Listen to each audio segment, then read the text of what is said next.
ফলগুলো নষ্ট করেছো।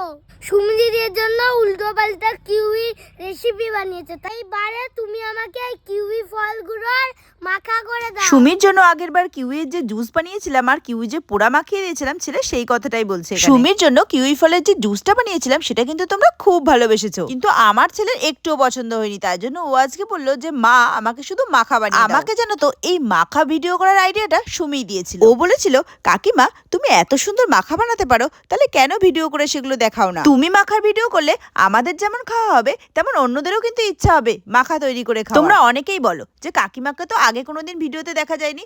সত্যি কথা বলতে কি আমি কোনোদিনই ক্যামেরার সামনে আসি, কিন্তু আমাদের সবাইকে ইনফ্লুয়েন্স করেছে আমাদের সুমি। স্বাভাবিকভাবেই বাড়িতে এত বড় ইনফ্লুয়েন্সার থাকলে কিন্তু ইনফ্লুয়েন্স হতেই হয়। আজকে আমি আমার প্রিয় সাবস্ক্রাইবার সুমি, চৈতি, রিঙ্কি, শর্মা আর অন্বেষার কথা বললাম। তোমরা সবাই খুব ভালো থেকো আর এভাবে সাপোর্ট করো। এবার আমার কিউই মাখা রেডি হয়ে গেছে, বলো তো কেমন লাগছে দেখতে?